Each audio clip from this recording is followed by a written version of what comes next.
ॐ नमो भगवते वासुदेवाय। ॐ नमो भगवते वासुदेवाय। ॐ नमो भगवते वासुदेवाय।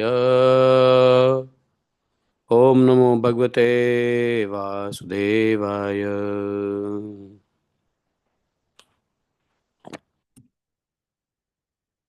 नारायणं नमस्कृत्यं नरं चैव नरोत्तमं देवीं सरस्वतीं व्यासं ततो जयमुदीरयेत्। नष्टप्रायेषु भद्रेषु नित्यं भागवत सेवया भगवतेरुत्तमश्लोके भक्तिर्भवति नैष्ठिकी। ॐ जन्मान्तस्वतन्व्याधितर्तः चार्थेष्वभिज्ञस्वराट् तेने ब्रह्महृदादिकवये मुह्यन्ति यत् सूर्यः तेजोवारिमृदां यथा विनिमयो यत्र त्रिसर्गो मृषा धाम्नां सदा निरस्तकुहकं सत्यं परममधीमहि। धर्मः प्रोजितकैत्वत्र परमो निर्मत्सराणां सतां वेद्यं मात्र वस्तु शिवदं तापत्रयोन्मूलनम्। श्रीमद्भागवत महामुनिकृते किं वा परडेश्वरः सद्यो हृदवदत्तकृतिभिः शुश्रूभिरतक्षणात् निगमकल्पतरोर्गलितं फलं सुखमुखाद्रवितसंयुतं पिबत भागवतं रसमालयं मुहुरो रसिका भुवि भावुकाः। अहं सर्वस्य प्रभवो मत्तः सर्वं प्रवर्तते इति मत्त्वं भजन्ते मां बुधा भावा समन्विताः। मच्चित्ता मद्गतप्राणा बोधयन्तः परस्परं कसते मां नित्यं तुष्यन्ति च रमन्ति च।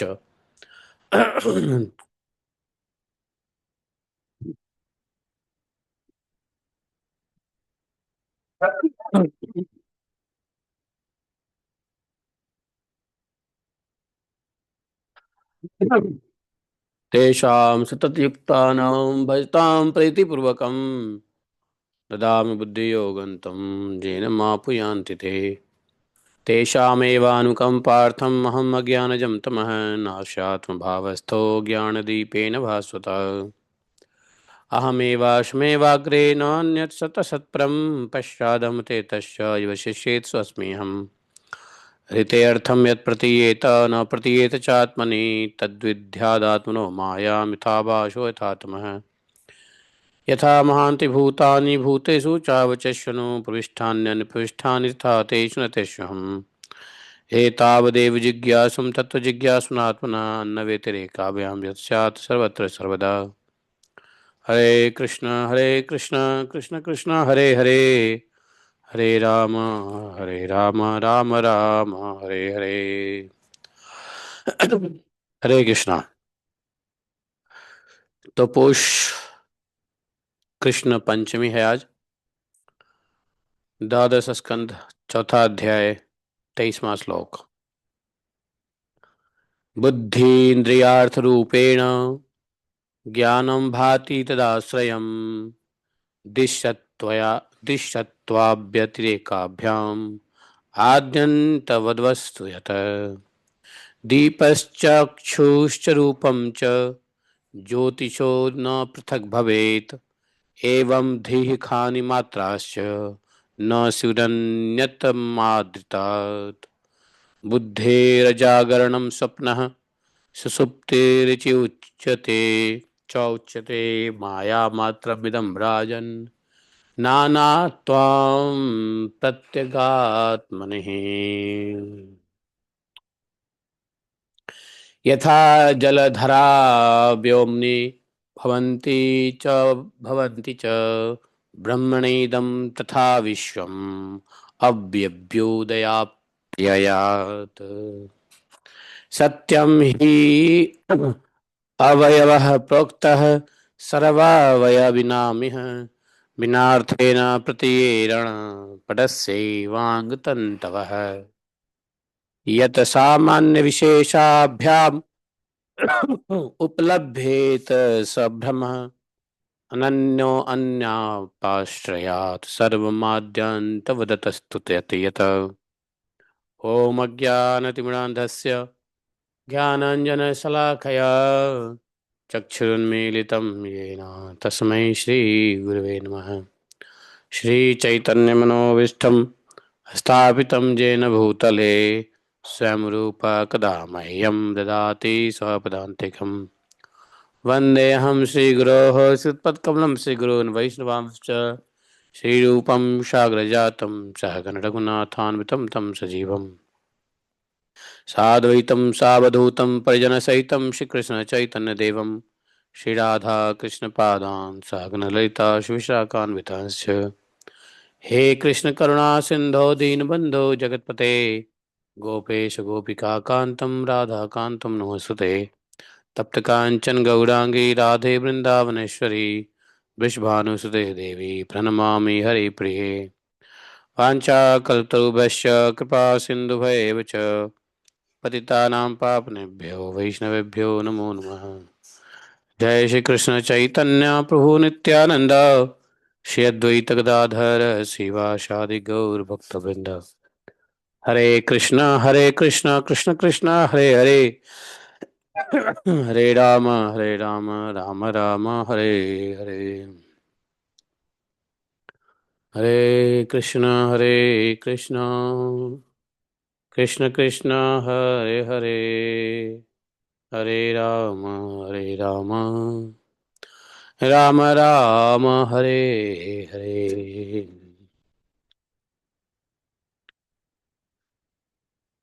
तो प्रलय के बारे में वर्णन कर रहे हैं। हम लोगों ने 4 प्रकार के प्रलय कल सुने हैं और 4 प्रकार में 3 प्रकार की प्रलय की विवेचना कल तक हुई थी। आज अत्यांतिक प्रलय के बारे में बात करेंगे, जो चौथा प्रलय है। जैसा कि कल बताया जा चुका था कि जो पहले 3 प्रलय हैं,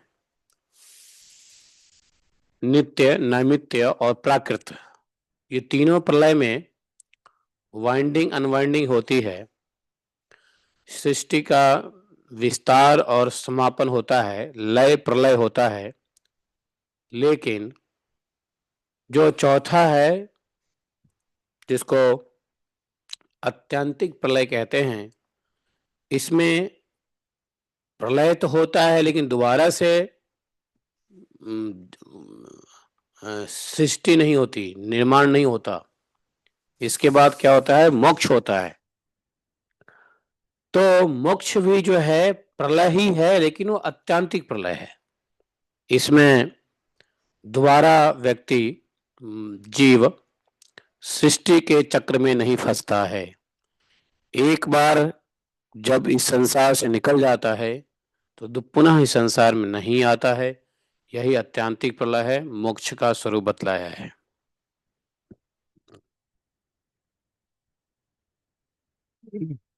यदि भगवान के आदेश से, भगवान की इच्छा से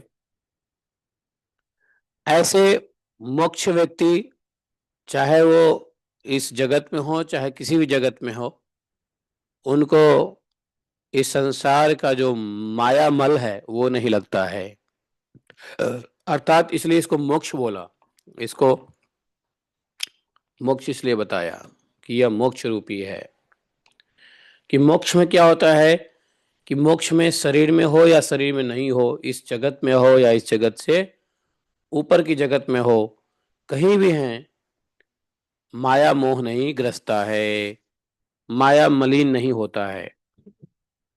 अर्थात वह लिबरेट हो जाता है, हमेशा भगवान की तरह शुद्ध सत्वगुण में रहता है। इसको मोक्ष कहते हैं। तो शुद्ध सत्वगुण में आ जाना, अर्थात तीनों गुणों से ऊपर उठ जाना, यही मोक्ष है। मोक्ष क्या है? मोक्ष मरने के बाद नहीं है या जन्म लेने के बाद नहीं है। मोक्ष जो है किसी भी स्थिति में, चाहे इसी शरीर में हो या इस शरीर के अलावा किसी और शरीर में हो, कहीं कहीं भी जब प्रकृति के गुणों से हम ऊपर उठ जाते हैं तो उसको मोक्ष कहते हैं। और मोक्ष सिर्फ मनुष्य ही ग्रहण कर सकता है, वो भी मृत्यु से पहले। जिसको मृत्यु से पहले मोक्ष नहीं हुई, मृत्यु के बाद मोक्ष नहीं मिल सकती। मृत्यु के बाद तो पुनः जन्म है, इसलिए मोक्ष तो मृत्यु से पहले ही है। और मृत्यु से पहले जिसको मोक्ष मिलता है उसको तो मोक्ष भी क्या करते हैं उसको मोक्ष भी, मृत्यु भी जो है ना, उसके चरण स्पर्श अपने सर पे करते हैं। जो व्यक्ति शरीर में ही मोक्ष प्राप्त कर लिया, जो भक्त, मृत्यु तो उसके उसके चरण को छूते हैं, ऐसे भक्तों के। तो इसलिए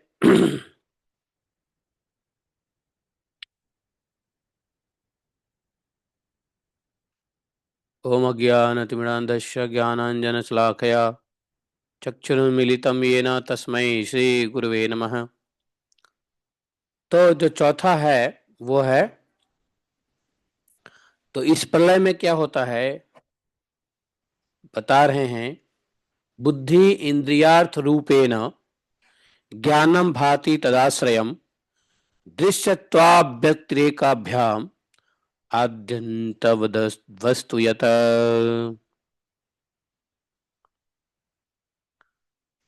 बुद्धि, बुद्धि इंद्रियार्थ रूपेण, बुद्धि इंद्रिया और उसके विषयों के रूप, अधिष्ठान, ज्ञान स्वरूप, यह वस्तु ही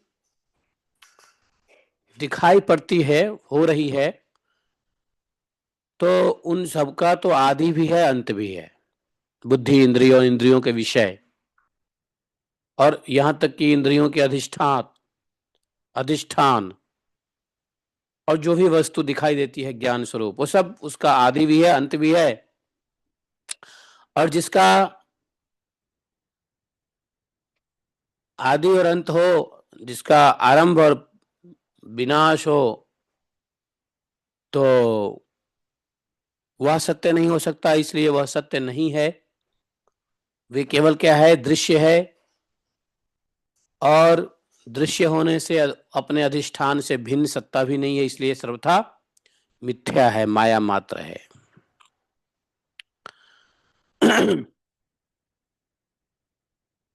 इल्यूजन है। जैसे, जैसे देखो, तीन चीज होती एक ही है। जैसे दीपक, नेत्र और रूप, तीनों एक ही चीज होता है। दीपक, नेत्र और रूप, ये तीनों एक ही तत्व से निकले हैं। एक ही तत्व है तीनों। कौन सा तत्व है? दीपक, नेत्र, रूप। कौन सा तत्व है? ये तीनों तेज है, अग्नि है। अग्नि या तेज से भिन्न नहीं है। वैसे ही बुद्धि, इंद्रिय और इनका जो विषय तन्मात्राएं भी अपने अधिष्ठान स्वरूप ब्रह्म से भिन्न नहीं है।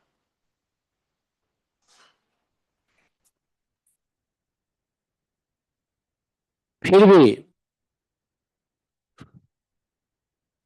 ये जो इंद्रिय, बुद्धि और उसकी विषय तन्मात्राएं अधिष्ठान है,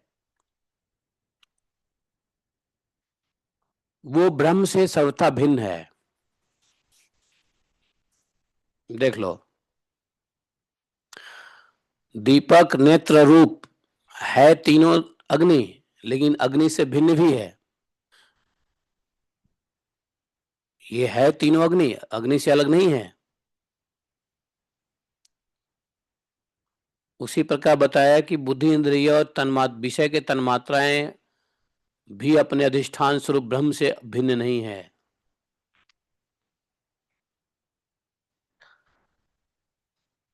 देखो, इसको समझने के लिए एक उदाहरण से समझना पड़ेगा।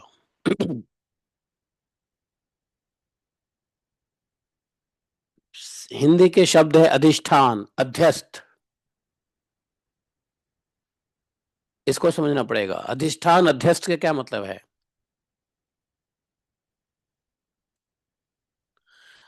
अधिष्ठान का मतलब है जिसके अंदर कल्पना की जाती है, जिसमें हमारा विश्वास रहता है, वो अधिष्ठान है। और जो चीज नहीं होती है वो अध्यस्त है। जैसे जैसे बोले कि जैसे सांप है, तो अगर अंधेरे में रस्सी, मोटी रस्सी अगर दिख जाए तो लोगों को लगेगा सांप है। जैसे मोटी रस्सी अगर पड़ी हुई हो, मोटे रस्सी की टुकड़ियां पड़ी हुई हो, तो लोग समझे कि सांप है। तो सांप क्या है, अध्यस्त है। और सांप का स्वरूप किसमें देखा जा रहा है, वो रज्जू है, मतलब रस्सी है। तो रस्सी हो गया अधिष्ठान, और जो जिसमें रहता है उसको बोलते हैं अध्यस्त। तो सांप अध्यस्त है और रस्सी अधिष्ठान है। नहीं समझे? आवाज आ रही है? इसको नहीं समझोगे तो नहीं समझोगे। तो किसी चीज का, जैसे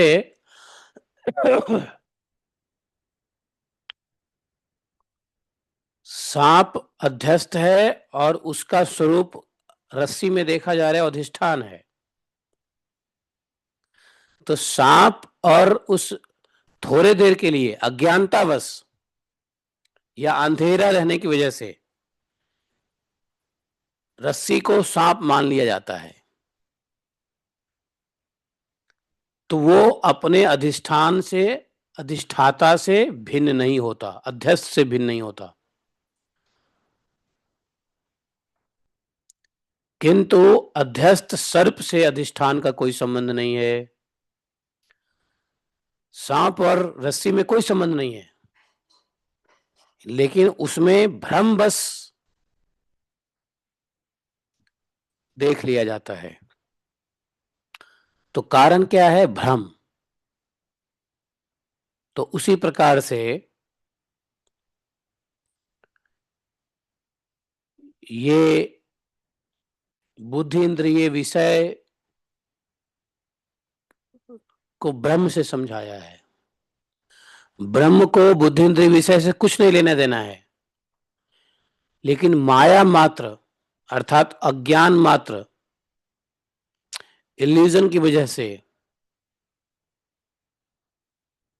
वो ब्रह्म जैसा दिख सकता है। बड़े बुद्धि की तीन अवस्थाएं होती है। बुद्धि की तीन अवस्थाएं होती है। कौन कौन सी अवस्थाएं होती हैं बुद्धि की? जगे हुई अवस्था, सोए हुई अवस्था और बीच की अवस्था, सुषुप्ति अवस्था। जगा हुआ, सोया हुआ, सुषुप्ति, ये तीन अवस्थाएं बुद्धि की होती है। इसलिए इनके कारण अंतरात्मा में जो विश्व, तेजस और प्राज्ञ रूप नानत्व की प्रतीति होती है, ये सब केवल माया मात्र है।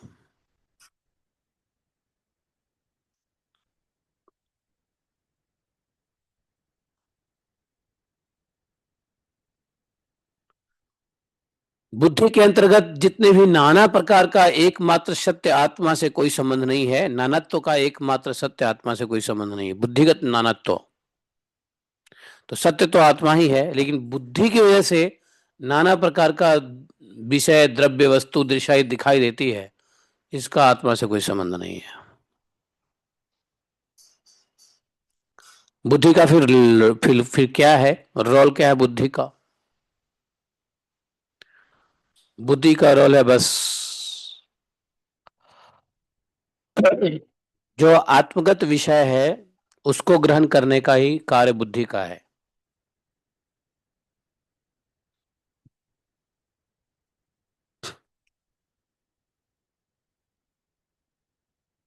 आत्मा से संबंधित ज्ञान ही बुद्धि का कार्य है, लेकिन यह माया की वजह से, इल्यूजन की वजह से, असत की वजह से नाना प्रकार का भेद कर बैठता है, और भेद करके नानत्व अर्थात नाना प्रकार के प्रकारों के जंगलों में फंस जाता है। संसार जंगल जो कहते हैं,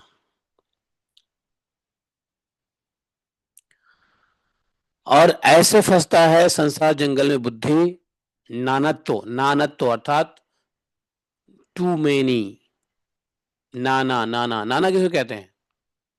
जैसे नाना कहते हैं नाना प्रकार के, बहुत प्रकार के, बहुत को नाना कहते हैं नहीं? हिंदी में नाना किसको कहते हैं? नाना मतलब बहुत, नाना प्रकार के लोग।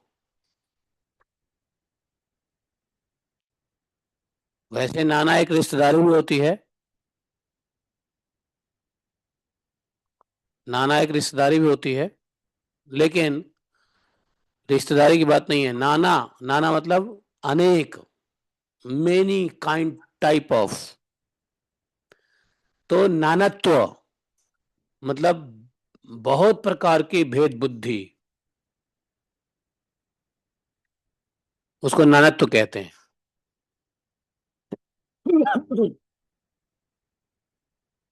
तो वैसे बुद्धि से आत्मा का कोई संबंध नहीं है।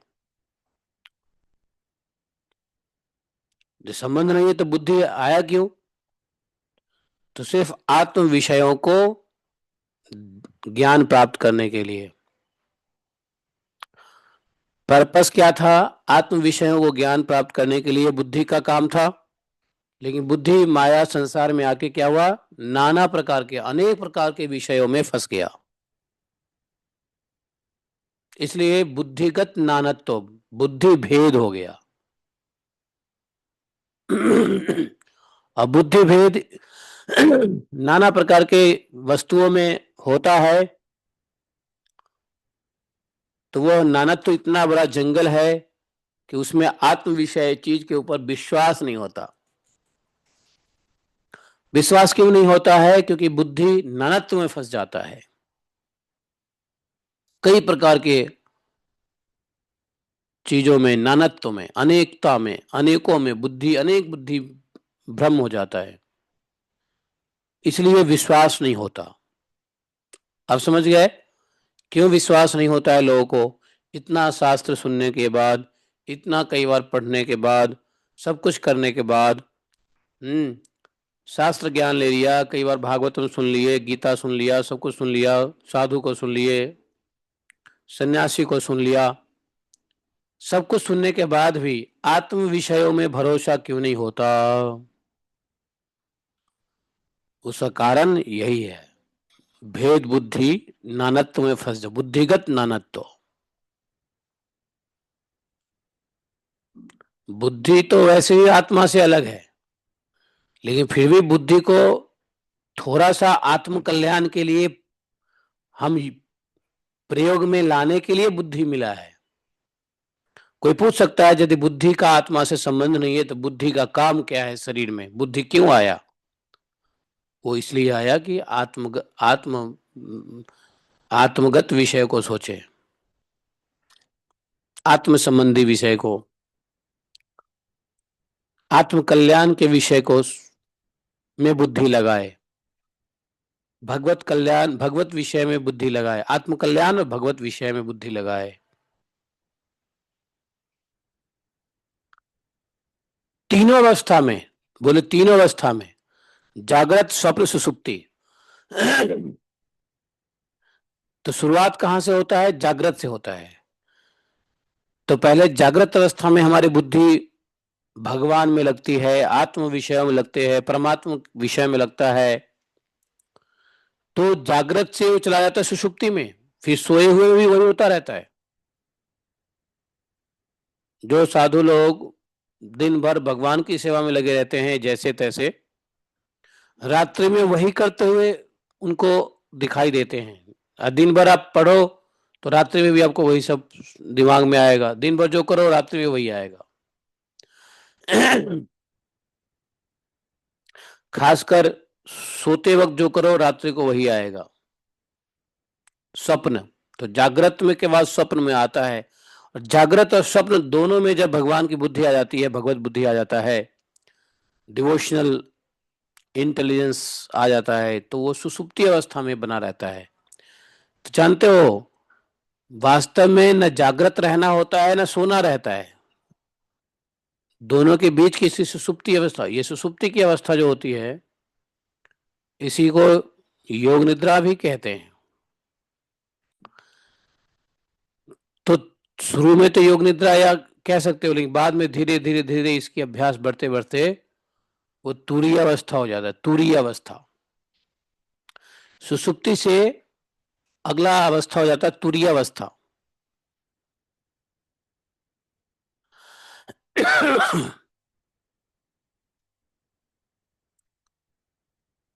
तो सुषुप्ति को यदि सत्गुण मानो, स्वप्न को तमोगुण मानो, जागृत को रजोगुण मानो, तो तुरीयावस्था जो है गुणातीत अवस्थाएं होती है बुद्धि की। उस वक्त बुद्धि अपना काम बंद कर देता है, नानात्व तो खत्म कर देता है बुद्धि।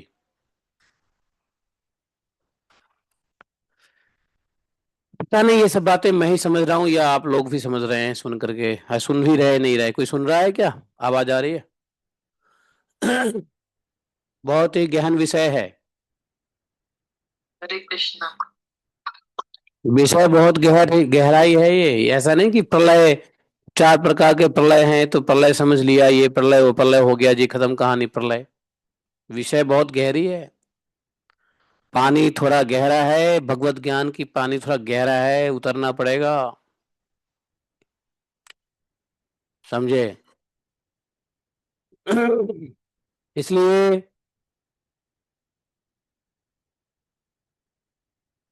बुद्धि क्या होता है, उत्पत्ति और प्रलय से ग्रस्त है, इसलिए अनेक अवयवों का समूह अवयवी है। अतः यह कभी ब्रह्म में होता है और कभी नहीं होता है।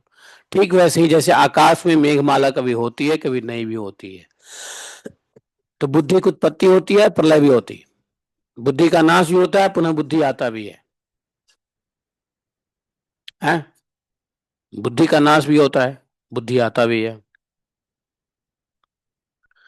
बुद्धि का नाश होता है इसीलिए तुरीय अवस्था में चले जाने पर जब कोई योगी भक्त जब तुरीय अवस्था में चला जाता है तो बुद्धि का नाश भी हो जाए तो क्या फर्क पड़ता है? बुद्धि तो है ही नाशवान।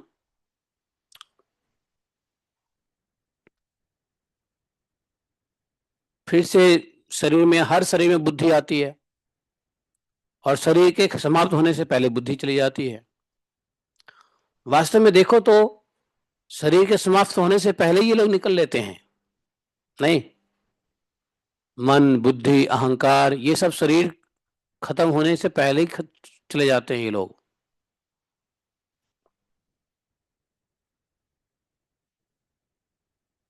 मन की जो लक्षण है, स्मरण शक्ति खत्म हो जाता है, बुद्धि भी खत्म हो जाता है शरीर अंत समय में। तो यह उत्पत्ति प्रलय से ग्रसित है बुद्धि। अर्थात विश्व विश्व तो जो सृष्टि है ये बनता बिगड़ता रहता है, और इस सृष्टि में, विश्व में कई प्रकार के अवयव का समूह है, और कुछ अवयव ब्रह्म में देखे जाते हैं, कुछ नहीं देखे जाते हैं। ब्रह्म लगता है कि ब्रह्म से संबंधित है लेकिन नहीं भी है। जैसे बोले कि आकाश में कभी बादल होता है कभी नहीं भी होता है, वैसे ही ब्रह्म के साथ है। परीक्षित जी, जगत के व्यवहार में जितने भी पदार्थ होते हैं, अवयवी पदार्थ होते हैं, अवयवी पदार्थ मतलब व्यवहार के पदार्थ जो होते हैं, व्यवहार की चीजें होती हैं, जगत के व्यवहार में जितने भी वस्तुएं होती हैं, उनके न होने पर भी उनके भिन्न भिन्न अवयव सत्य माने जाते हैं। इस संसार में व्यवहार के लिए जितनी पदार्थ हैं, वस्तुएं हैं, नहीं होने पर भी उनके भिन्न भिन्न अवयव सत्य माने जाते हैं, क्योंकि वे उनके कारण हैं। जैसे नेत्र रूप अवयवी के न होने पर भी उनके परिणाम रूप सूत का अस्तित्व माना ही जाता है। उसी प्रकार कार्य रूप जगत के अभाव में भी इस जगत के कारण रूप अवयव की स्थिति हो सकती है।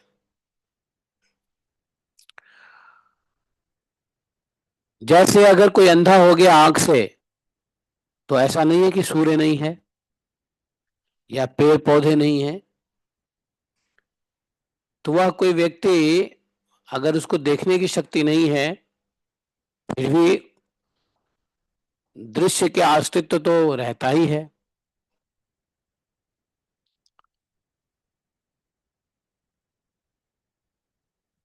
या ऐसे भी समझ सकते हैं, जैसे मान लो कोई वस्त्र हम पहनते हैं, तो जब धागे या सूत मिल करके वस्त्र बनता है, लेकिन सभी सूत धागों को अलग कर दो तो वस्त्र खत्म हो जाएगा है। जैसे मेरी मान लो ये मफलर है, तो मफलर किससे बना हुआ है? ऊन से बना हुआ है। तो मफलर ऊन से हटा देंगे तो मफलर का अस्तित्व तो खत्म हो जाएगा, लेकिन जो ऊन है ऊन तो बना रहेगा ना, धागा तो बना रहेगा, लेकिन मफलर खत्म हो जाएगा। जब मफलर के धागे अलग अलग हो जाएंगे, ऊन अलग अलग हो जाएंगे, तो मफलर नाम खत्म हो जाएगा। वस्त्र मफलर कहते हैं, वो खत्म हो जाएगा, लेकिन अलग अलग धागे में के रूप में तो उसका अस्तित्व तो रहेगा। तो बोले ठीक इसी प्रकार से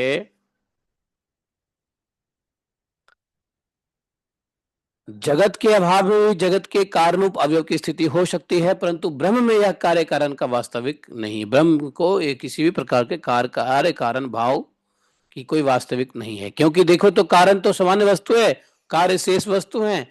इस प्रकार का जो भेद दिखाई देता है वह केवल भ्रम है। इसका हेतु यह है कि सामान्य और विशेष भाव अपेक्षिक है, अन्य अन्य आश्रित हैं। विशेषक के बिना सामान्य और सामान्य के बिना विशेष की स्थिति नहीं हो सकती है। कार्य और कारण भाव का आदि और अंत दोनों ही मिलते हैं, इसलिए भी वह स्वप्न भेदभाव के समान सर्वथा अवस्तु है।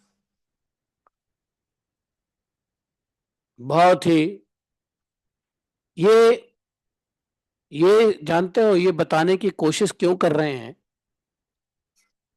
क्योंकि किस प्रकार ब्रह्म घुले मिले हैं संसार में। कैसे कोई संसार में ही ब्रह्म देखता है, ब्रह्म ही संसार देखता है, तो फिर कौन किसका कारण है, कौन किसका कार्य है? ब्रह्म संसार का जगत का कार्य का है, या भगवान जगत के कारण है? ये समझ में नहीं आता है।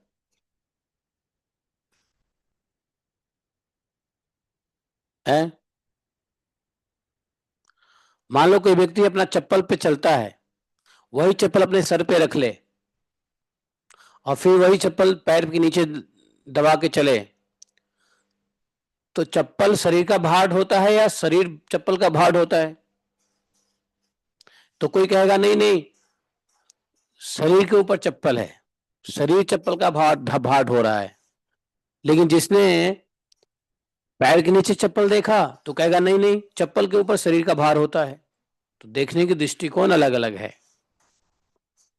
किसको क्या दिखता है ये बात है बस। नहीं, नहीं समझे? भाई चप्पल पे कोई देखेगा पैर में चप्पल है तो कहेगा कि चप्पल के ऊपर शरीर का भार है। लेकिन कोई देखेगा नहीं नहीं किसी, और वही चप्पल कोई अपने सर पे रख लेगा तो कहेगा नहीं नहीं, चप्पल तो सर के ऊपर है, अर्थात शरीर चप्पल के भार को ढो रहा है। हो क्या रहा है? कौन किसका कारण है, ब्रह्म या जगत? इस बात को समझाने के लिए इतनी सारी बातें बता रहे हैं, लेकिन फिर भी इतना आसानी से समझ में नहीं आएगा। इसके लिए भगवान की कृपा चाहिए। कृपा शक्ति से हो सकता है। साधना शक्ति से नहीं समझा जा सकता है भगवान के कार्य को। भगवान कृपा करे जब भी उनके दिव्य जन्म कर्म के तत्वतः समझ पाएंगे। जन्म कर्म च में दिव्यम यो जानासि तत्वसः। तो भगवान के जो ये कर्म हैं जगत के निर्माण, विलय, प्रलय, अनवाइंडिंग, वाइंडिंग, ये सब भगवान के दिव्य कार्य हैं। और ये दिव्य कार्य जो है भगवान तत्व से, भगवान की कृपा से ही जाना जा सकता है, साधना से नहीं। साधना से नहीं जाना जा सकता है, कृपा से। कृपा साध्य वस्तु है, साधना साध्य नहीं। साधना सहायक है भगवत कृपा के लिए, लेकिन जब कृपा होगी जब ये समझ में आएगा। साधना थोड़ा सहायक है भगवत कृपा के लिए। अब साधना करते हैं, जप जप करते हैं, भगवान का आरती करते हैं, डीटी वर्शिप करते हैं, जो भी करते हैं, ये साधना है। आरंभ में साधना की आवश्यकता होती है कृपा प्राप्त करने के लिए, लेकिन अंत में कृपा साध्य ही सब सिद्ध होता है। साधना से कुछ सिद्ध नहीं होता। तो साधना क्या है? तो साधना सिर्फ सहायक है कृपा साध्य के लिए। अब काम किससे बनता है? कृपा साध्य से, साधना साध्य से? तो कृपा साध्य से। जब भगवत कृपा सिद्ध होती है तो काम बनता है, लेकिन उस भगवत कृपा की सिद्धि के लिए थोड़ा सा साधना आवश्यक है। लेकिन साधना अंतिम लक्ष्य नहीं है। साधना करते जाओ, भगवान की कृपा ही नहीं हुई तो क्या होगा? फिर कुछ नहीं हो सकता। ऐसी साधना को क्या बताया है? श्रमैव केवलम, मेहनत ही है बस। हम भक्ति में है लेकिन भगवान की कृपा ही नहीं हुई, तो भक्ति सिर्फ क्या होगी? मेहनत ही है बस। लेकिन हालांकि यह मेहनत भी बेकार नहीं जाएगा। क्योंकि भक्ति के मार्ग पे किया हुआ एक कदम चला हुआ भी बेकार नहीं जाता है। इसी बात से संतुष्ट रहना चाहिए, घबराना नहीं चाहिए। साधना से यदि कृपा सिद्धि ना पहुंच मिले तो घबराने की आवश्यकता नहीं है। जो भी साधना किया है वो वहीं से आगे चलोगे, आगे बढ़ोगे। लेकिन चाहे कितने भी जन्म लगे, कृपा सिद्धि पे ही सिद्ध होगा, काम बनेगा, ऐसा समझ में आएगा। संदेह नहीं है कि यह प्रपंच रूप विकार स्वप्निक विकार के समान प्रतीत हो रहा है। जगत जो है प्रपंच है और इसको स्वप्न बताया है, स्वप्न का विकार। फिर भी अपने अधिष्ठान ब्रह्म स्वरूप आत्मा से भिन्न नहीं है। देखो, अधिष्ठान और अधिष्य दो वस्तु बताया था ना, दो चीज बताया था। अधिष्ठान, अधिष्ठान क्या है? जैसे रस्सी अधिष्ठान है, अधिष्य क्या है? सांप था, तो जिसकी कल्पना जिसमें कर दी जाए वो अधिष्य है, और जिसमें जिसकी कल्पना की जाए वो अधिष्ठान है। तो आत्मा क्या है? संसार में आत्मा क्या है? आत्मा अधिष्ठान है, वो ब्रह्म स्वरूप है। अधिष्य क्या है? अधिष्य परमात्मा है।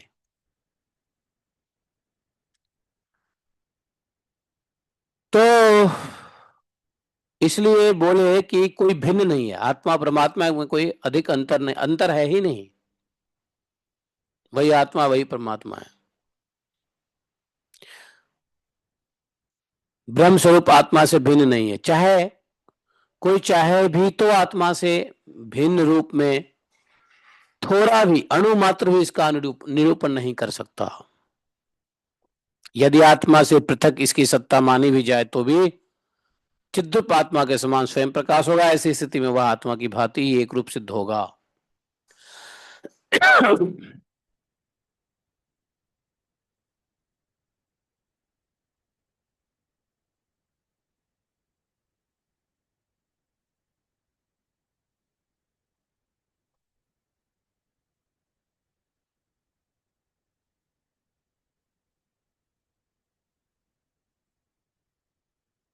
यह एक बात तो निश्चित है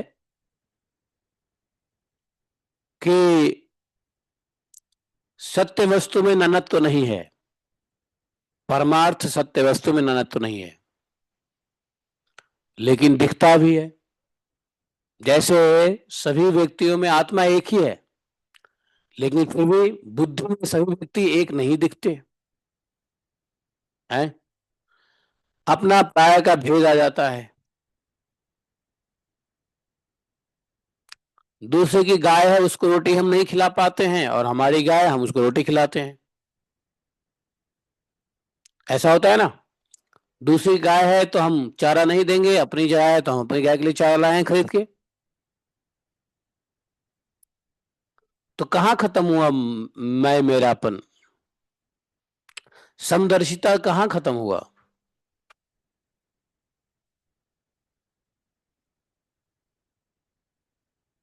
आत्मा तो सब, आत्मा में कोई नानत्व तो नहीं है, आत्मा में कोई भेद नहीं है, सब में वही आत्मा है, सब में वही आत्मा है।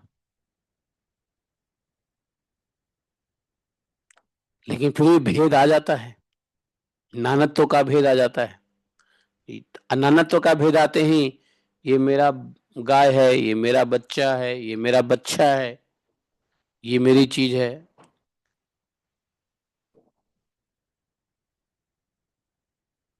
है कि नहीं। तो यही अज्ञान बताया है। भेद बुद्धि खत्म होना, अज्ञान खत्म होना बहुत ही मुश्किल है। बताया ना, ये भगवान की कृपा से ही हो सकता है, साधना से कुछ नहीं हो सकता है। कितना भी भक्ति कर लो, भजन कर लो, फिर भी भेद बुद्धि आएगी। कितना भी माला कर लो, फिर भी अपने पराये का भेद बुद्धि रहेगा ही रहेगा। अपना अपना ही है, दूसरा दूसरा ही है।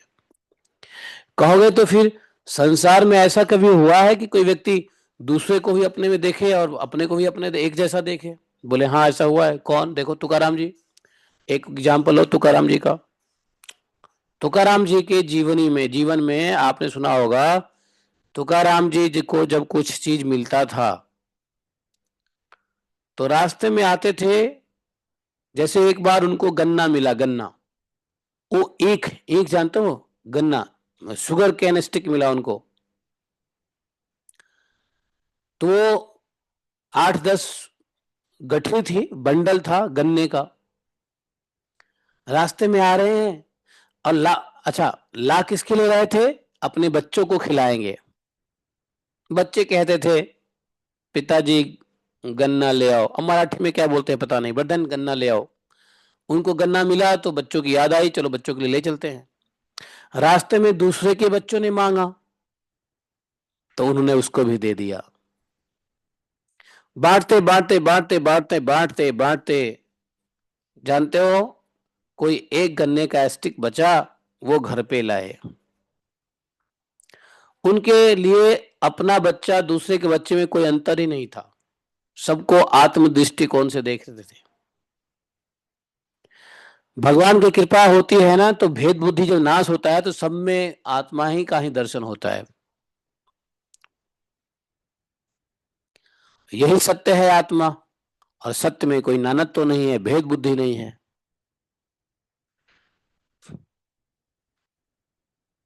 अब एक डंडा बच गया था।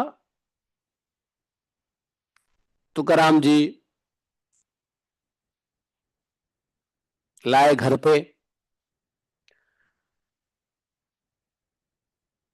तुकाराम जी की पत्नी उनके घर के सामने, जो बरामदा होता है ना, बरामदा, या हम लोग उसको कहते हैं क्या बोलते हैं उसको, दलान।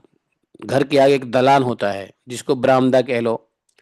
तो दलान पर से देख रही थी उनकी पत्नी कि सभी बच्चों को बांटे जा रहे हैं। बड़े हंस हंस के, हाँ ले लो, तुम भी ले लो। ए दादाजी, तुकाराम दादाजी हमें दे दो। आओ आओ आओ बच्चा, तुम भी ले लो। तुकाराम जी सबको दे रहे हैं। उनके हृदय में अपने बच्चे के लिए भी ले जाना है, लेकिन दूसरे के बच्चे के प्रति उनको कोई भेद बुद्धि नहीं दिख रहा है। उन सब बच्चों को बुला के दे रहा, हाँ ले जाओ ले जाओ ले जाओ।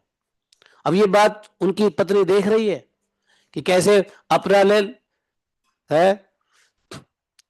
एक मेरी माता जी बचपन से कहावत कहती थी, मालूम है क्या है? अपना ले लल कल दूसर ले दानी। जब कभी किसी दूसरे को कोई चीज देते देख लेती थी ना, तो यही कहती थी, अपना ले लल कल दूसरे ले दानी, मतलब अपने तो भूखे, अपने अपनी तो जरूरत पूरी हो रही है, दूसरे को दान दे रहे हैं। ये एक कहावत कहती थी। वही कहावत उनकी पत्नी भी कहती थी तुकाराम जी के, देखो अपने बच्चे के लिए तो खाने के लिए भूखे मर रहे हैं, और दूसरे बच्चों को कुछ मिला है आज, तो अपने बच्चे को देने के बजाय दूसरे बच्चे को बांट रहे हैं। बेचारी पत्नी क्या समझे, तुकाराम जी समकोण दृष्टि में है, उनके अंदर भेद बुद्धि नहीं है, परमार्थ सत्य वस्तु में नानत्व तो नहीं है। गुस्सा आ गया तुकाराम जी के पत्नी को, उन्होंने ला के दिया, लो। तो उनको गुस्सा में क्या किया, वो तुकाराम जी के पीठ पे दे मारी, दो चार डंडा मारी होगी, पीठ पे टूट गया। गुस्से में मारी, बताओ इतना गुस्सा उसको आ गया। क्रोधित हो गई वो, किस बात के लिए कि आप दूसरे को बांटे क्यों आ रहे हो, पहले अपने घर लाना था, पहले अपने बच्चे खाएंगे, बचेगा वो भी देंगे। ये होता है कभी कभी हमारे में, क्या होता है कभी कभी, पहले अपने घर ले आओ, हम खा पी लेंगे, डकर लेंगे बढ़िया से, जब फिर बचेगा तो बांट देंगे। और कभी कभी लोग तो एक दिन दो दिन फ्रिज में रखते हैं, तीसरे दिन देखते हैं अब खाया नहीं जा रहा है, तो दे दो दूसरे को। ऐसा होता है कि नहीं। देने की इच्छा भी होती है, तो कब, जब खराब हो जाए या नहीं खाया जाए या ज्यादा हो जाए। ऐसे दान भी बेकार होता है, ऐसे दान का कोई फायदा नहीं होता, जो अपना स्वार्थ पूरा करने के बाद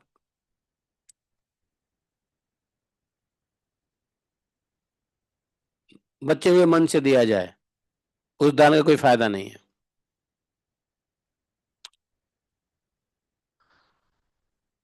तुकाराम जी भी कितने शांत बेचारे, पत्नी ने पीठ पे मार मार के तोड़ दिया। तुकाराम जी कहते हैं, अच्छा हुआ देवी, तुमने सही किया, इसको दो टुकड़े करने थे, तुमने दो टुकड़े कर दिए, अब चलो ठीक है। बताओ, देख लो क्या दृष्टि संत तुकाराम जी की थी, और क्या दृष्टि उनकी पत्नी की थी। उनकी पत्नी वहां पे समझो अज्ञान है, और संत तुकाराम समझो ज्ञानी है, जिनको सब में आत्मा दिखता है, सही बच्चों में आत्मा दिखता है, वही आत्मा जो अपने बच्चों में है।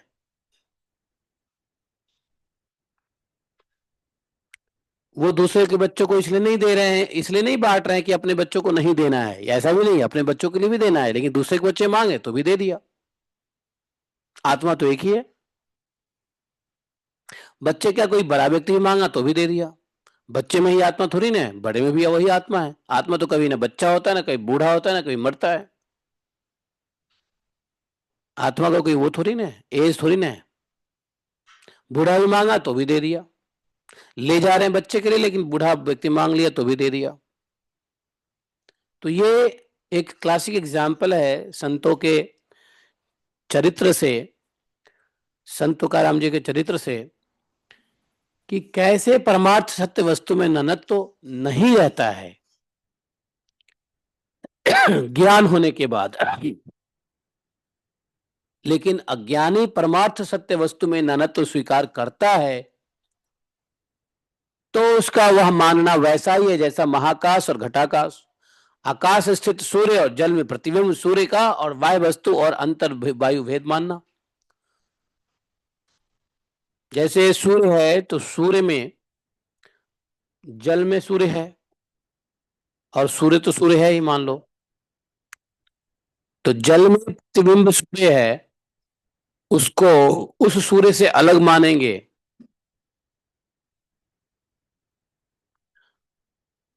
वैसे ही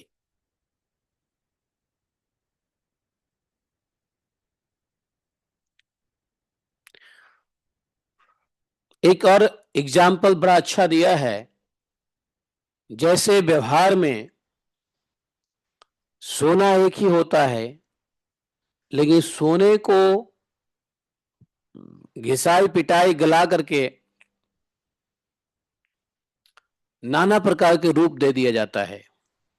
कोई सोना सोना एक ही है तो उसी सोने का कंगन बनता है, उसी सोने का कुंडल बनता है, उसी सोने का कोरा कड़ा बना लेंगे, उसी सोने का आ, बहुत प्रकार के आभूषण बना लेते हैं। किस लिए? व्यवहार के लिए। अब पैर में जो अगर अगर अगर मान लो कान में जो सोने का है उसको नाक में नहीं पहन सकते, नाक में जो सोने का है उसको कान में नहीं पहन सकते हैं, हाथ में जो सोने का पहनना है उसको गले में नहीं पहन सकते। तो व्यवहार अलग हो गया, लेकिन हर रूप में सोना तो एक ही है। तो वैसे ही आत्मा का भी है।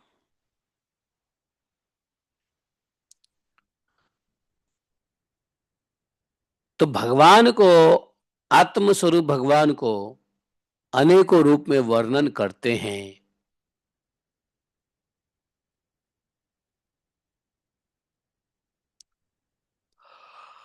बादल देखो, बादल, बादल किससे उत्पन्न होता है? बादल किससे बनता है? सूर्य से। और सूर्य से ही बादल प्रकाशित होता है, बादल दिखता भी है तो सूर्य की वजह से।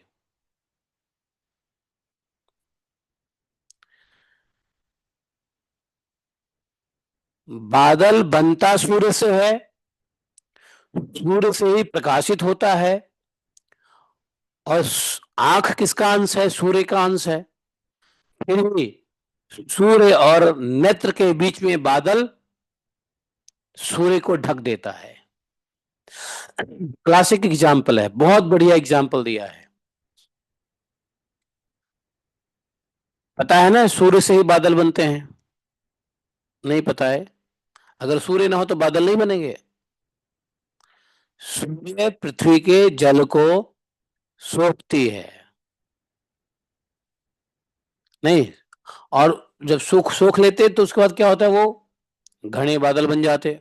आप आसमान में जाके वेपर जिसे कहते हो।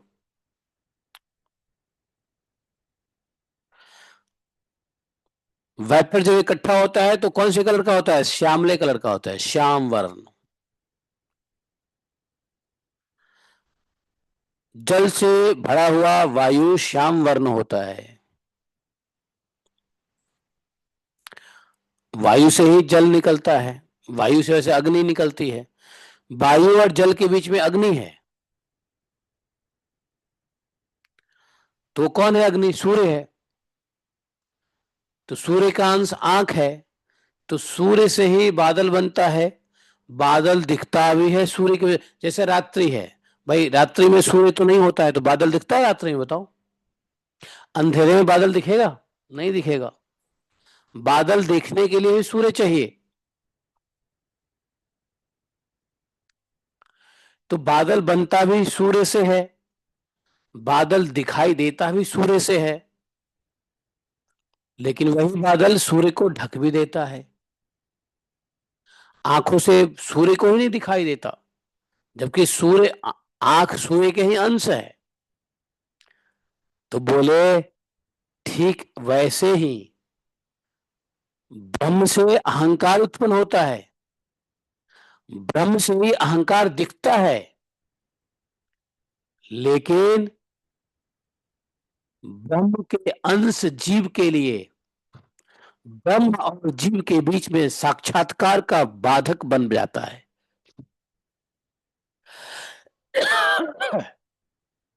कोई कहेगा कि भाई जब हम जब जब जब आत्मा ब्रह्म का अंश है, जीव ब्रह्म का ही अंश है, तो अंश अपने अंशी को क्यों नहीं देखता? क्यों साक्षात्कार नहीं हो पाती है? जीव को ब्रह्म से साक्षात्कार क्यों नहीं होता है? जब जीव ब्रह्म का ही अंश है। ममई वांसो जीव लोके जीव भूत सनातन मनसष्ठान इंद्रियानि प्रकृति स्थानी कर्षति। जब भगवान के ही अंश है जीव, जीव लोके, इस लोक में जितने जीव हैं मेरे ही अंश हैं, तो फिर हम भगवान को क्यों नहीं देख पाते हैं? जब भगवान के ही अंश है तो भगवान को देखने की बात तो छोड़ो, भगवान को पहचान क्यों नहीं पाते हैं? पहचानने की बात छोड़ो, भगवान की अनुभूति क्यों नहीं कर पाते हैं? तो उसका कारण क्या बताया? उसका कारण यही है,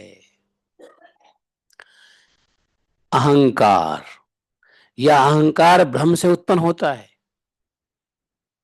ब्रह्म से ही जाना जाता है, प्रकाशित होता है, और ब्रह्म के ही अंश मात्र जीव के बीच में जाकर के बाधा पैदा हो जाता है, अर्थात ब्रह्म और जीव को अलग कर देता है यह अहंकार। जैसे बादल सूर्य से बनते हैं, सूर्य से ही दिखाई देते हैं, और सूर्य के अंश नेत्रों के बीच में बादल सूर्य को ढक देते हैं, सूर्य का दर्शन नहीं होता है, इन्हीं आंखों से दर्शन नहीं होता है, जबकि ये आंख सूर्य के अंश है। आंख किसका अंश है? सूर्य का अंश है। आंखों के अधिष्ठात्री देवता कौन है? सूर्य है, है? मुंह के अधिष्ठात्री देवता कौन है? अग्नि है, अग्निदेव। और आंखों के अधिष्ठात्री देवता है सूर्य देव, जबकि दोनों तेज हैं। तो आंख सूर्य का ही है, लेकिन यही सूर्य और आंख नहीं दिखता है जब बादल बीच में जाता है। तो उसी प्रकार से अहंकार ब्रह्म से बनता है, ब्रह्म से चमकता है, और ब्रह्म के अंश जीव के लिए साक्षात्कार का बाधक बन जाता है। तो कैसे? तो जीव ब्रह्म का साक्षात्कार कैसे करे? तो अहंकार हटाए। जैसे बादल हट जाएगा तो सूर्य दिखाई देंगे आंखों से, वैसे ही जब अहंकार हट जाएगा तो ब्रह्म दिखाई देंगे। कौन सा अहंकार? कौन सा, क्या है अहंकार? ये अहंकार क्या है? भेद बुद्धि ही अहंकार है। यह मेरा है, यह पराया है, मैं, मेरा, मम ममेति, यही अहंकार है। अहंकार के बहुत सारे रूप हैं, पूरा जगत अहंकार से भरा हुआ है। लेकिन यह अहंकार किससे उत्पन्न हुआ है? वही ब्रह्म से।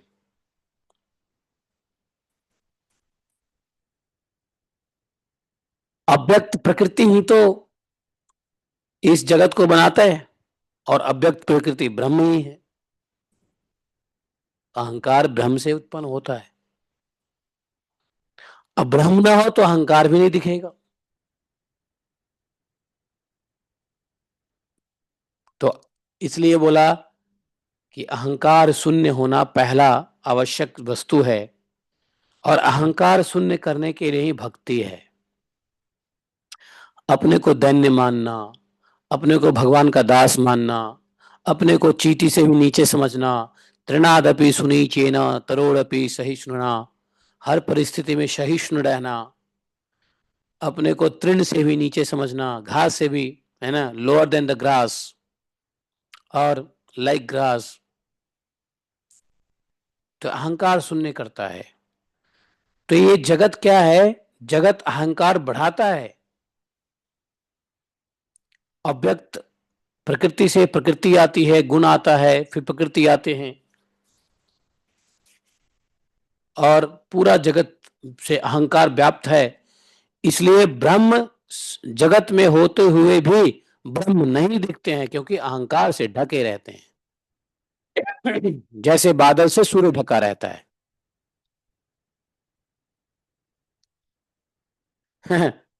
समझ में आ रही है, नहीं आ रही है? तो इसलिए काम क्या करना है? अहंकार के ऊपर काम करना है, बादल के ऊपर काम करना है। अच्छा,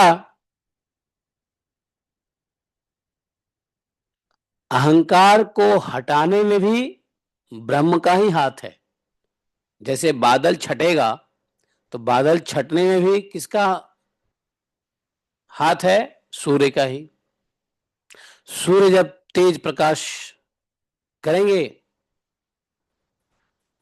फिर से बादल फटेगा और सूर्य प्रकाशित हो जाएंगे। या बादल और सूर्य की गति अलग होती है। जब बादल सूर्य से अलग हो जाए तो सूर्य दिखने लगता है। उसी प्रकार अहंकार ब्रह्म से अपने आप को अलग कर ले या ब्रह्म अहंकार से परे दिखाई देने लग जाए, इसको भगवत कृपा कहते हैं। भगवान जो कृपा करते हैं तो अहंकार को साइड कर देते हैं, या हम अपने प्रयास से अहंकार की गति को बदा अलग कर दे, ब्रह्म से अलग कर दे अहंकार।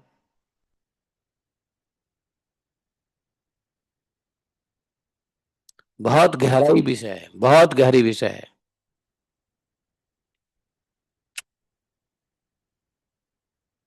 बादल जब तक तितर बितर नहीं होगा सूर्य के दर्शन नहीं होंगे। वैसे ही जब तक जीव के हृदय में जिज्ञासा जगती है, आत्मा की उपाधि अहंकार नष्ट हो जाता है, तब जाकर के स्वरूप का साक्षात्कार होता है, ब्रह्म का साक्षात्कार होता है।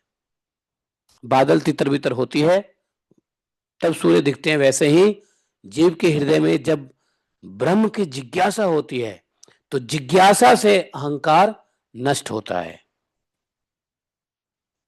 तो ये अहंकार कैसे तितर बितर होगा?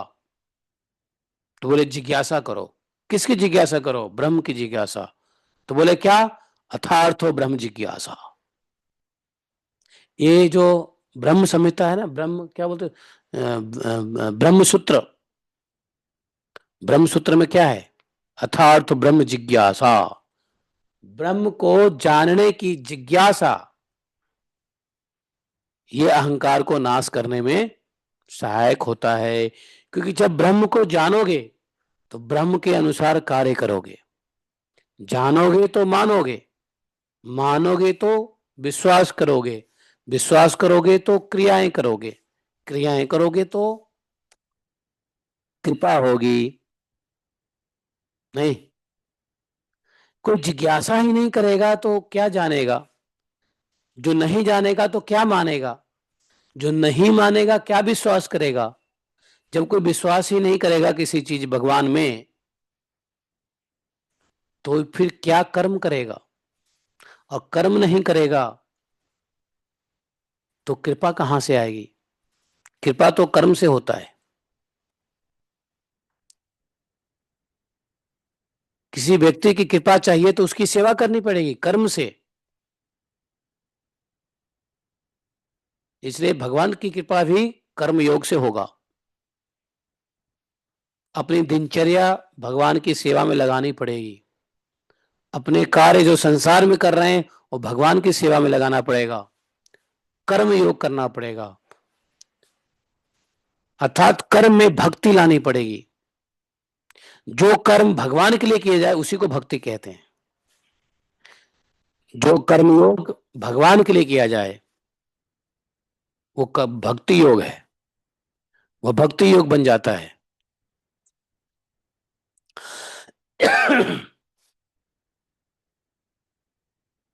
तो अहंकार कैसे नष्ट होगा? तो इसके लिए 33वें श्लोक में बताया है कि ब्रह्म की जिज्ञासा करो। अथार्थो ब्रह्म जिज्ञासा। ब्रह्म की जिज्ञासा करोगे तो ज्ञान होगा, और ज्ञान से विश्वास होगा, विश्वास से क्रियाएं होंगी, क्रिया से भक्ति, और भक्ति से कृपा। तब जाकर के भगवत साक्षात्कार हो जाएगा।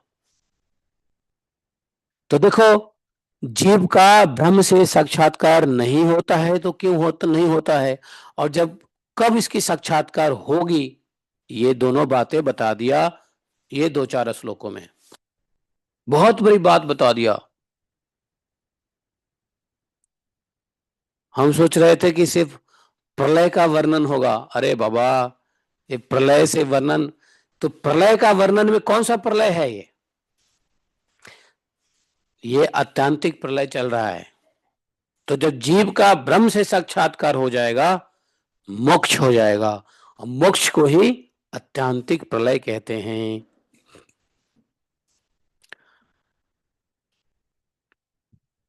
जीव विवेक से अपना बुद्धि कहते ना, जीव क्या करे, विवेक के खड़ग से मायामय अंधकार को काट देता है। तो बुद्धि क्यों दिया गया है? बुद्धि एक शस्त्र है माया के अंधकार को काटने के लिए। लेकिन यहां तो बुद्धि माया में ही लग जाता है। बुद्धि को शस्त्र के रूप में यूज करना चाहिए, अंधकार के बंधन को काटने के लिए। माया को काटने के लिए बुद्धि दिया गया है, लेकिन क्या होता है, बुद्धि माया में फंस जाता है। तू भी मजे कर, मैं भी मजा करूं, तू भी हिल डोल, मैं भी हिल डोलूं, तू भी आनंद ले, मैं भी आनंद लूं। नहीं, तो बुद्धि का कार्य था माया को काटने के लिए है। बंधन, अहंकार, माया के अहंकार को काटने के लिए बुद्धि है। और जब बुद्धि माया को काट देता है, अहंकार के बंधन को, तब एक रस आत्म स्वरूप का साक्षात्कार हो जाता है। आत्मा की यह माया मुक्त स्थिति ही आत्यांतिक प्रलय है। तो आत्यांतिक प्रलय किसका होता है? आत्मा। आत्मा जब माया से मुक्त हो जाता है, वह आत्यांतिक प्रलय है, दोबारा से माया में नहीं फंसता है। बहुत बढ़िया। तो तीन प्रलय तो बहुत आसान है समझना। चौथा प्रलय जो है माया मुक्त होना आत्मा का, ये आत्यांतिक प्रलय है। समझ गए? आप लोग बताओ, चार प्रकार के प्रलय में कौन कौन से प्रलय है, याद है या नहीं है? क्योंकि प्रलय कई सुनोगे फिर भूल जाओगे, सुनोगे फिर भूल जाओगे। चार प्रकार के प्रलय।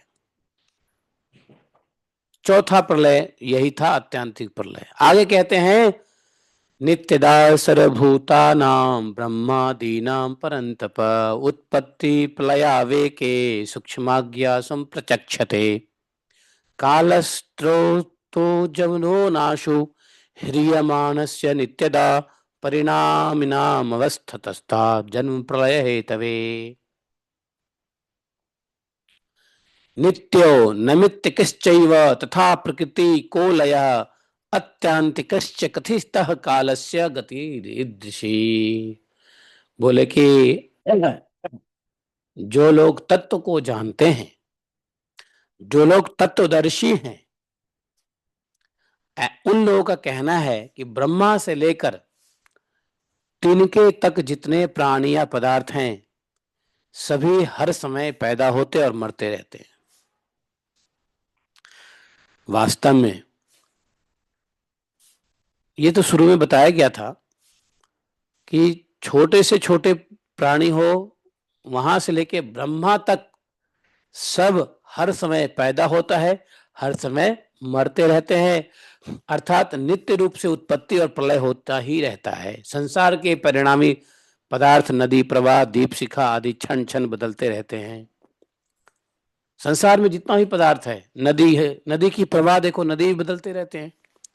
दीप शिखा, बहुत सारी चीजें क्षण क्षण में बदलते रहते हैं, चाहे पर्वत हो, चाहे शिखर हो, चाहे जंगल हो, चाहे नदी हो, चाहे मिट्टी हो, चाहे ग्राम हो, शहर हो, पल पल में बदलते रहते हैं।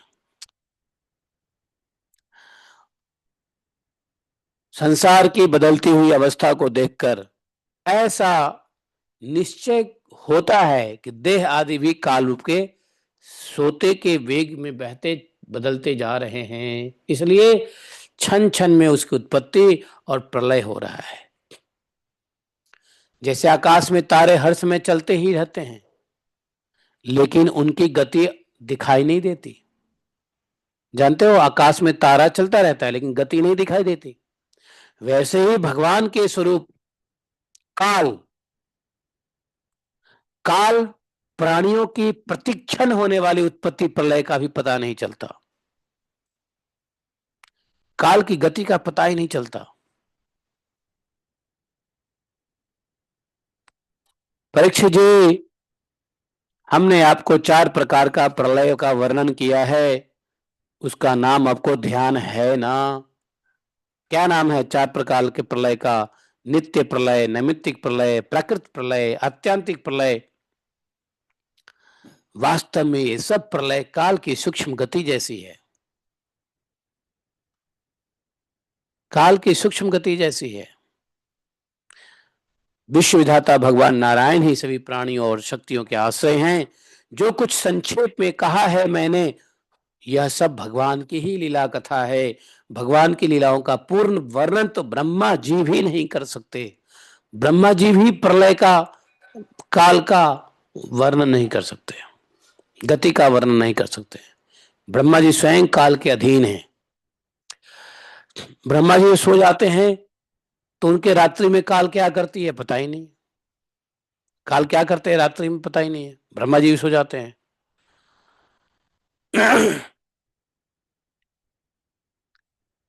जो लोग इस दुस्तर संसार सागर से पार पाना चाहते हैं, अथवा जो लोग प्रकार के दुख दावानल से दग्ध हो रहे हैं, इस संसार में दुख ही दुख है, सुख तो नहीं है। इस संसार में थोड़ा दुख कम हो जाए, उसी को लोग सुख मान लेते हैं, और जब तक दुख कम रहता है तब तक ही सुख मानते हैं, और फिर दुख आ जाता है तो उनको भी संसार दुखी लगता ही है। तो संसार दुख दावानल से दधक रहा है। तो इस दुख दावानल संसार धावा नलली धलो का, सुबह सुबह पहला श्लोक यही बोलते हैं ना, संसार दावा नललिध लोका त्राणाय कारुण घना घनत्वम। तो यदि इस संसार से त्राण पाना चाहता है यदि कोई, घना घनत्वम, संसार जंगल को कोई पार करना चाहता है, तो बोले, सुखदेव जी कहते हैं कि भगवान पुरुषोत्तम के लीला कथा रूप रस के सेवन के अतिरिक्त कोई साधन नहीं है, कोई नौका नहीं है, कोई नाव नहीं है, कोई नाव नहीं है, कोई साधन नहीं है, बिना भगवान के लीला कथा सुने बिना। भगवान पुरुषोत्तम की लीला कथा रूप रस के सेवन के अतिरिक्त कोई साधन नहीं है।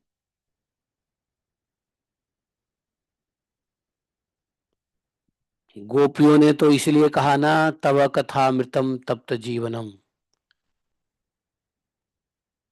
तो देखो, जो सुखदेव गोस्वामी निचोड़ दे रहे हैं, जो स्वयं महाभागवत हैं, ये बात गोपियों ने कह दिया।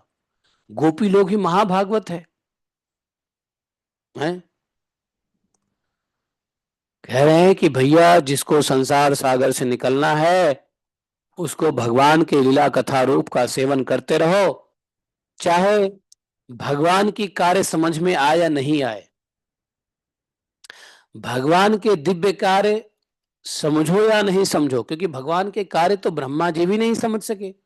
ब्रह्मा जी भी भगवान की गति को, भगवान के काल की गति को, भगवान के दिव्य लीलाओं को भगवान ब्रह्मा जी भी नहीं अनुमान लगा सकते। तो क्या करें? भागवत की वस्तु भी अगर समझ में नहीं आ रही है तो कोई बात नहीं है। एक बात मान लो, ब्रह्मा जी को भी जब भगवान की बातें नहीं समझ में आई, तो हम आप कौन हैं?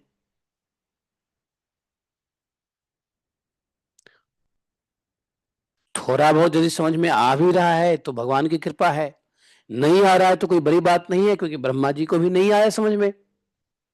तो क्या करें? लीला कथा सारांश पे आओ, लीला रसायन का सेवन करो। कौन सी मेडिसिन? इस संसार से निकलने का मेडिसिन क्या है? भगवान के पास टाइम, भगवान की लीला कथा सुनो, उसमें से रस लो। लीला रसायन का है, लीला रसायन है। कोई मेडिसिन, औषधि किससे बना होता है? रसायन से बना होता है, केमिकल से बना होता है ना मेडिसिन। तो वो मेडिसिन शरीर के लिए जो भी है, लेकिन संसार के लिए जो मेडिसिन है वो है भगवान की लीला रसायन, भगवान का लीला रूपी मेडिसिन, वो खाओ। सुबह दोपहर शाम भगवान की कथा होनी चाहिए। जैसे बीमारी को ठीक करने के लिए डॉक्टर 3 बार 4 बार गोली देता है, एक बार खा लो कि बीमारी जाएगी? नहीं जाएगी। इसलिए भगवान की लीला, संसार से निकलना है तो हर समय भगवान की लीला का ध्यान करना पड़ेगा। अगर हर समय नहीं कर सकते हैं तो कम से कम 3 बार तो करो, सुबह दोपहर शाम, और शाम को लीला कथा करके सो जाओ। फिर सुबह उठो कथा करो, दोपहर में कथा सुनो। तो 3 टाइम तो कर सकते हैं, नहीं कर सकते हैं? इसलिए रमेश बाबा महाराज पहले 3 टाइम कथा करते थे। जो लोग पुराने सत्संगी हैं बरसाना के, उनको पता है, सुबह की कथा, दोपहर की कथा, शाम की कथा, 3 समय कथा होती थी। तो अभी हम लोग क्या कर रहे हैं? सिर्फ सुबह सुबह कर रहे हैं।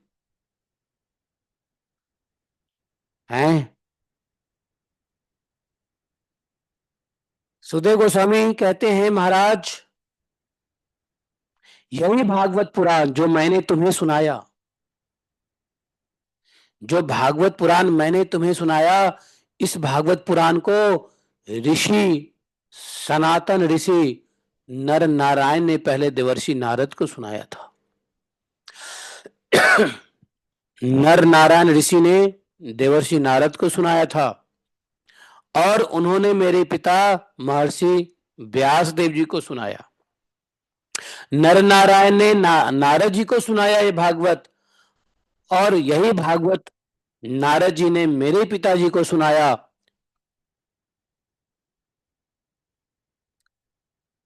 परीक्षित महाराज, उन्हीं बद्री वन बिहारी भगवान श्री कृष्ण द्वैपायन ने प्रसन्न होकर मुझे इस वेद तुल्य श्रीमद् भागवत संहिता का उपदेश किया।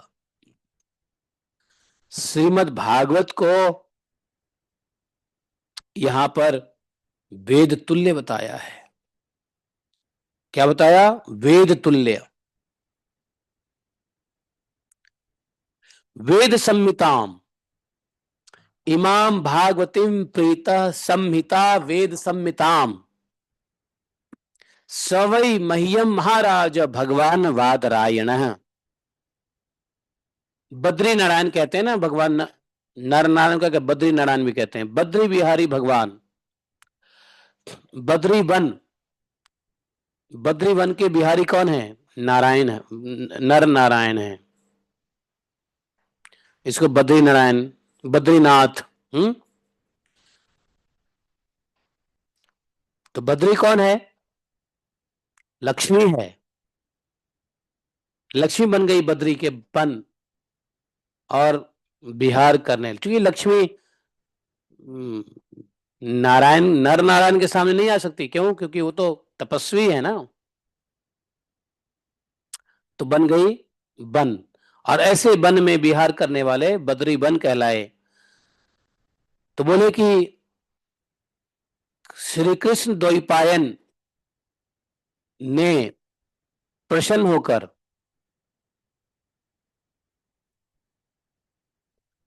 तो कृष्ण द्वैपायन कहाँ रहते? बद्री वन में, बद्रीनाथ में रहते ना कृष्ण द्वैपायन भगवान वेद अभ्यास।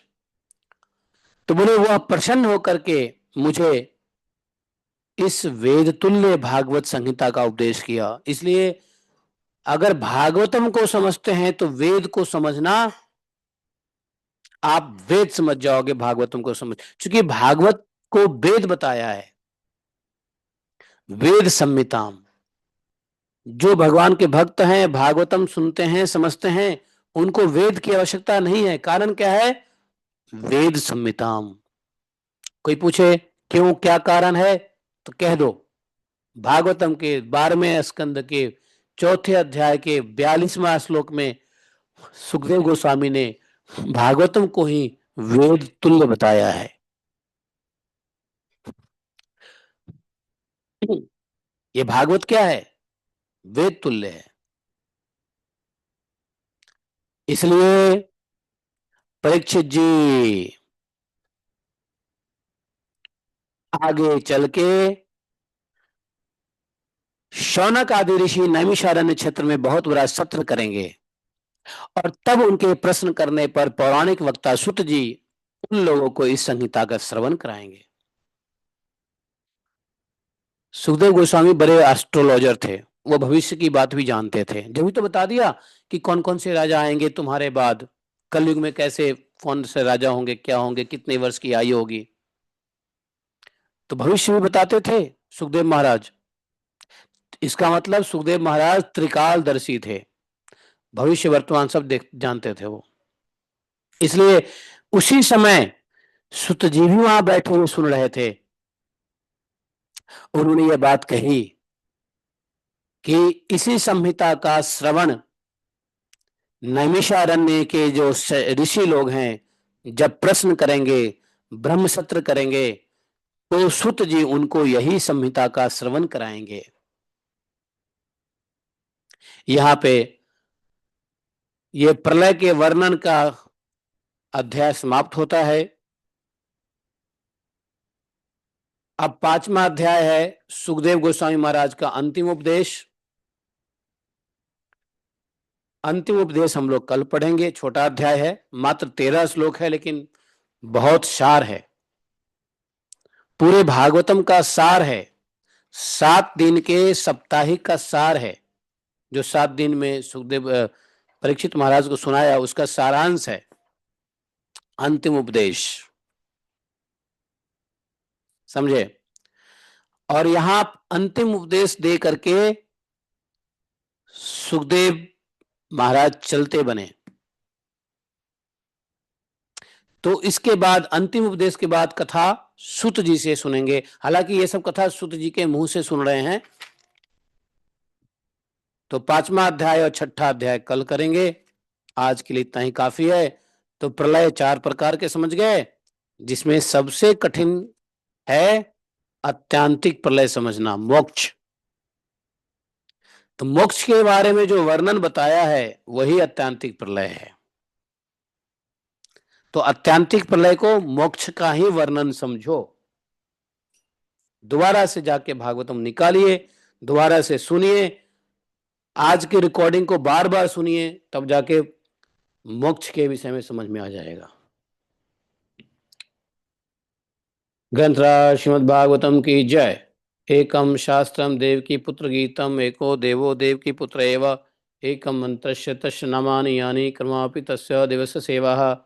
तमेव माता च पिता तमेव, तमेव बंधुश्च सखा तमेव, तमेव विद्या द्रविणम तमेव, तमेव मम सर्वदेव देवः। कृष्णाय वासुदेवाय हरे परमात्मने प्रणक्लेशनाशाय गोविंदाय नमो नमः। हे कृष्ण करुणा सिंधु दीनबंधु जगतपते, गोपेश गोपिका कांतम राधा कांतम नमस्तुते। तप्त कांचन गौरांगी राधे वृंदावनेश्वरी, वृषभानुसुते देवी प्रणमामि हरिप्रिये। वाञ्छाकल्पतरुभ्यश्च कृपा सिन्धुभैव च पतितानां पावनेभ्यो वैष्णवेभ्यो नमो नमः। जय श्री कृष्ण चैतन्य प्रभु नित्यानंद, श्री अद्वैत गदाधर शिवासादि गौर भक्तवृंदा। हरे कृष्णा कृष्ण कृष्णा हरे हरे, हरे राम राम राम हरे हरे। बोलिए ग्रंथराज श्रीमद् भागवतम की जय, शिला प्रभुपाद की जय, शिला सुखदेव गोस्वामी महाराज की जय, शिला व्यासदेव भगवान की जय। जय जय श्री राधे श्याम। समझे? तो 4 प्रकार के प्रलय में हम लोगों के लिए काम का एक ही प्रलय है, वो है मोक्ष, अत्यांतिक प्रलय। बस इसको हमें समझना है। बाकी प्रलय तो काल के हाथ में है, हम कुछ कर ही नहीं सकते हैं।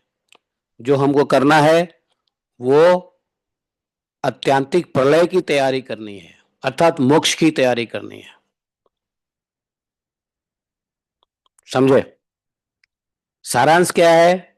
सारांश यह है कि भगवत साक्षात्कार नहीं हो रहा है।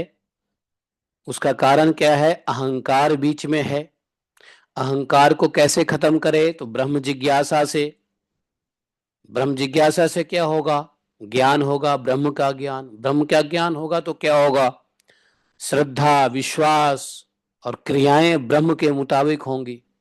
अब ब्रह्म के मुताबिक क्रियाएं होंगी तो उसमें भक्ति आएगा, भक्ति से भगवान की कृपा होगी और अत्यंतिक कल्याण मोक्ष होगा, और अन्य साधन से मोक्ष नहीं मिल सकता। तो इसलिए सबसे शॉर्टकट तरीका बताया परीक्षित महाराज ने। क्या बताया? भगवान के लीला कथा है कि नहीं? भगवान के लीला कथा सुनते रहो, लगे रहो, बस। जयति ते अधिकं जन्मना व्रज, शयत इंदिरा शाश्वतत्रयी।